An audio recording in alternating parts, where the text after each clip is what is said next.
municipal 2020. Je suis aujourd'hui avec Jean-Luc Delpech. Bonjour. Vous êtes maire de Labenne. C'est ça. Et vous partez là en tant que candidat pour Labenne avec vous. Ça fait déjà plusieurs mandats. Vous en êtes à combien à peu près là? J'ai commencé en 2001 pour Labenne avec vous déjà. Donc c'est peut-être le 4e mandat.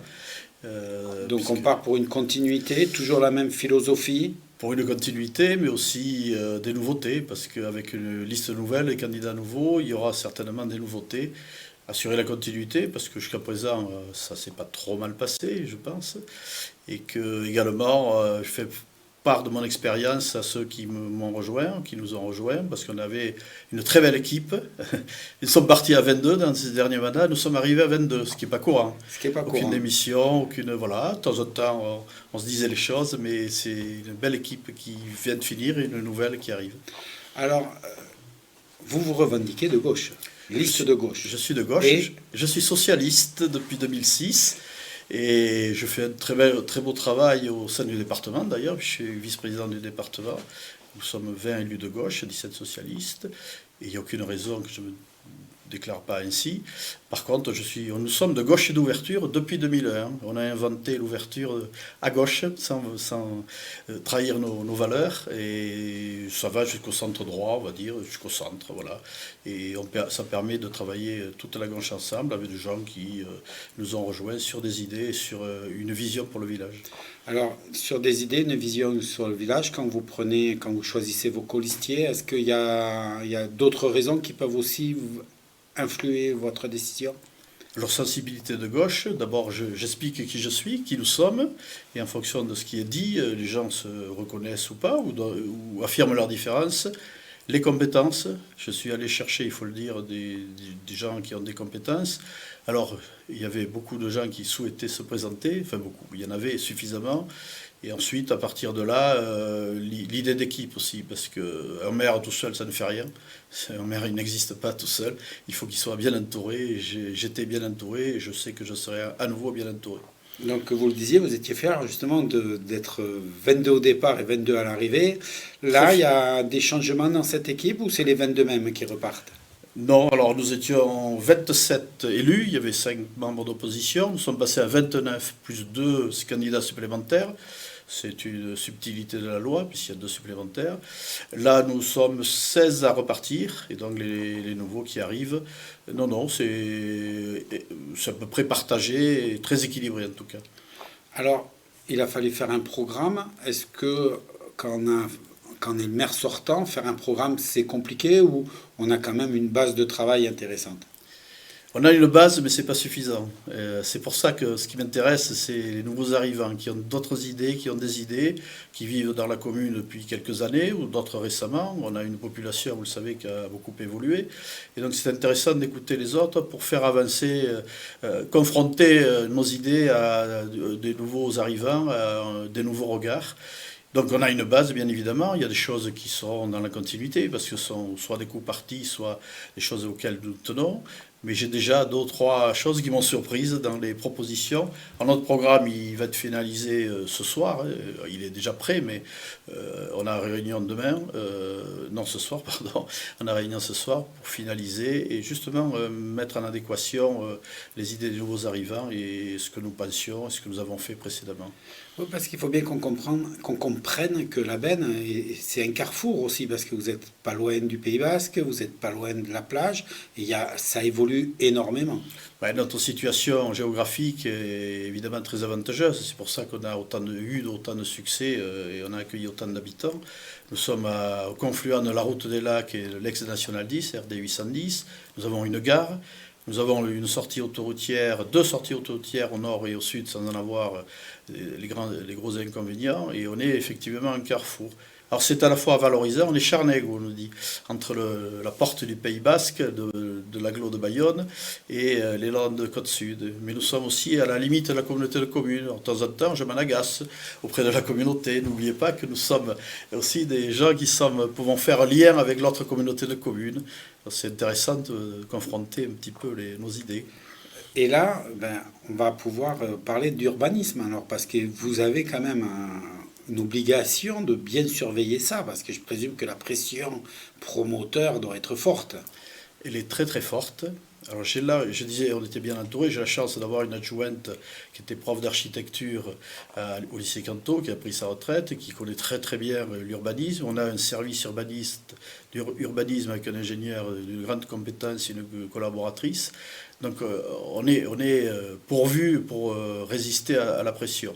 Alors, je dois dire, et je le dis à chaque fois, parce que souvent ça revient dans la discussion, l'enveloppe urbaine de la benne n'a pas changé depuis 1999, depuis le POS, le plan d'occupation des sols.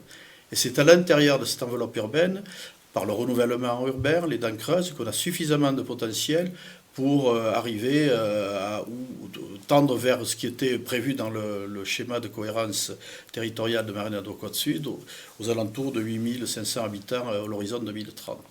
Il faut dire aussi que nous avions des friches tout le long de la Nationale 10.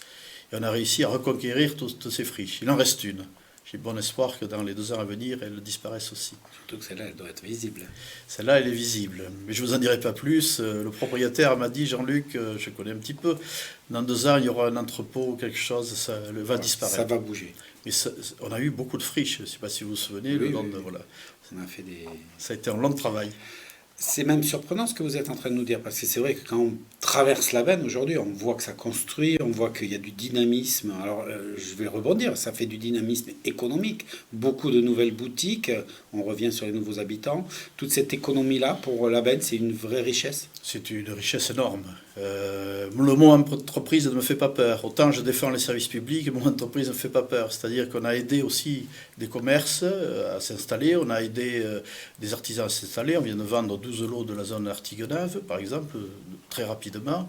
Il y a beaucoup de commerces qui seront installés. Et là, prochainement, il y a 5-6 nouveaux commerces qui vont arriver, que je ne citerai pas, mais qui vont des habitants, du commerce et des services. Tout ça va ensemble.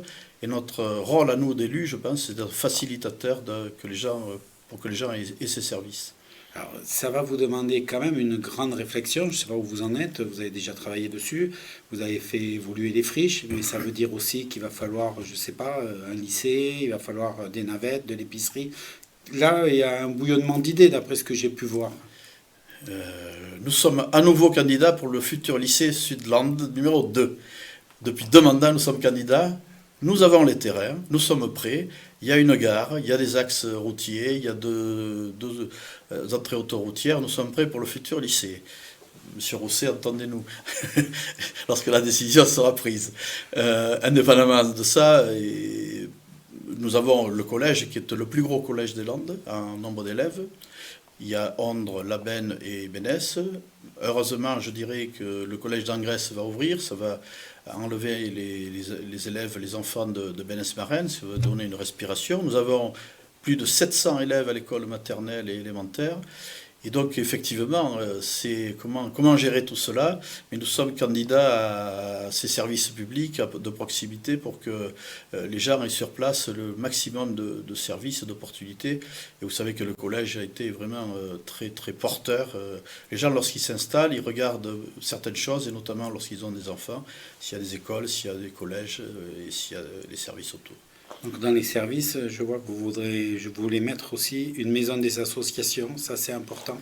Alors nous avons 75 associations, elles sont disséminées dans différents lieux sur la commune, beaucoup de locaux, mais il faut qu'on fédère un petit peu ça. Alors c'est une proposition qu'il faut qu'on nourrisse, qui mûrisse et qu'on nourrisse nous-mêmes et qu'on aille voir aussi avec le milieu associatif comment on peut s'orienter. On a 2 idées en la matière, on a deux potentialités de maisons d'association, mais il faudra le construire tranquillement avec le milieu associatif. Le milieu associatif, c'est dans le milieu associatif, on va trouver aussi le 3e âge, et je vois que vous avez énormément d'idées pour le 3e âge, surtout pour aller à la plage. Alors, nous avons déjà un CCAS qui fonctionne, un complément de ce qui peut exister pour le 3e âge auprès de Marinado-Côte-Sud. On a une navette à disposition des personnes âgées pour aller justement dans les services dont je parlais tout à l'heure. On a aussi des idées, on travaille beaucoup avec l'Institut Alliot-Marin, qui est un magnifique institut qui va ouvrir au mois de juin là, un pôle gérontologique de consultation qui va être ouvert à l'extérieur vers les médecins médecin de famille, mais aussi les autres EHPAD, qui va être une unité mobile très intéressante. Et à côté, on a un projet de résidence autonomie de 16 logements à destination des personnes âgées, valides, mais qui ont un petit peu besoin qui sont un peu dépendants, et qui, entre le domicile et l'EHPAD, c'est une solution aussi que nous allons mettre en place dans les 2 ans à venir, je pense. Et vous allez la joindre aussi avec quelque chose dont on entend beaucoup parler, qui devient très important dans les villes, c'est le pôle santé. Et le pôle santé, alors ça, c'est là aussi, hein, on n'est que facilitateur. C'est pas nous qui allons décider à la place de. Alors j'ai déjà eu des contacts avec des gens spécialisés dans un pôle santé spécifique. Hein, il y a déjà des cabinets médicaux, mais il se trouve que dans le sud des Landes, il manque un pôle santé d'envergure qui réponde aux besoins des populations. Et le fait que nous soyons au carrefour, ce que vous disiez tout à l'heure, peut faciliter l'installation d'un pôle santé, comme il y en a un sur Cabreton ou dans les plus grandes villes. Et ça, c'est quelque chose qui manque aujourd'hui parmi les services nombreux, pas qu'à la Benne, hein, mais dans la Benne et les communes environnantes.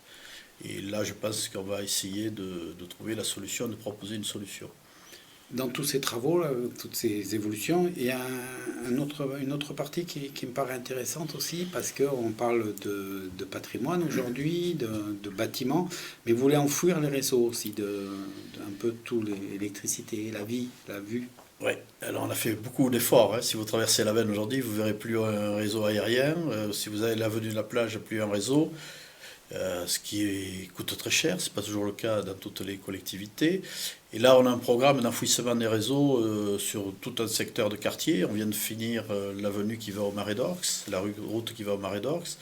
On fait la rue du Marais qui va également vers le Marais d'Orx, l'avenue Jean Lartigot qui est à terminer route de Cabreton. Donc on a un programme à moyen terme d'enfouissement des réseaux. Ça change complètement la perception et l'image que les gens peuvent avoir. Alors c'est à la fois très onéreux, très valorisant, sauf que les gens oublient très vite. Et souvent je leur dis, mais attendez, vous vous rappelez, ah oui c'est vrai monsieur le maire, certains me disent, on exagère un peu parce qu'ils demandent toujours plus. Mais l'enfouissement des réseaux, ça fait partie de la qualité de vie aussi. On parle de développement durable, on parle de beaucoup de choses, mais ça fait partie de la qualité de vie et surtout dans des communes fréquentées comme les nôtres. Comment, avec la pression économique, vous allez faire pour travailler le durable, justement, vous venez d'en parler, c'est vraiment une priorité dans votre prochain mandat d'arriver à trouver cet équilibre? Alors c'était déjà la priorité, on parlait d'urbanisme tout à l'heure, aujourd'hui on n'a pas de bâtiments très hauts et pourtant lorsqu'on élève les bâtiments on utilise moins de foncier.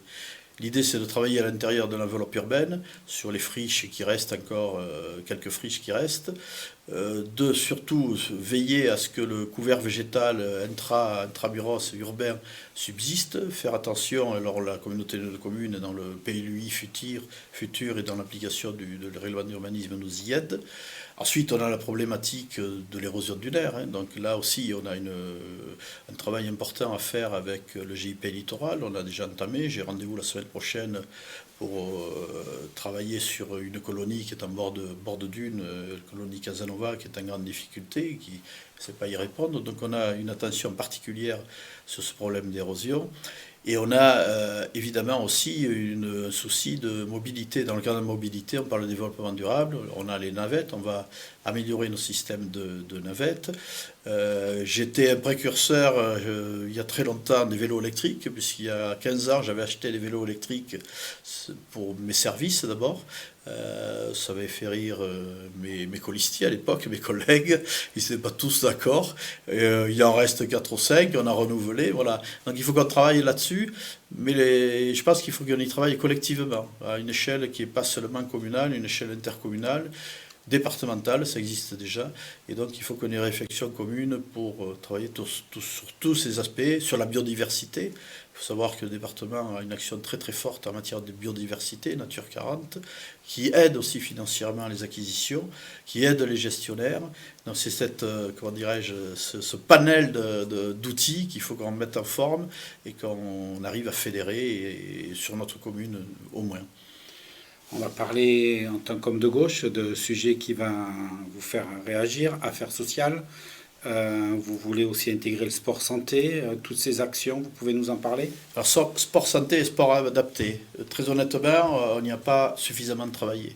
Donc, on a la vraie volonté de travailler sur sport santé et sport adapté pour justement répondre aux besoins. C'est venu d'une discussion auprès de personnes âgées qui étaient dans les associations et qui ne trouvaient pas dans le milieu associatif ce qu'ils souhaitaient. Donc, on est en train d'y réfléchir et il faut vraiment qu'on y arrive. Affaires sociales, pour nous, c'est le logement. Vous vous doutez bien que lorsqu'on a une telle attractivité, le prix du foncier est énorme. 200 euros sur le bourg, 300 euros à la Baine-Océan, 800 mètres carrés, je vous laisser faire le calcul.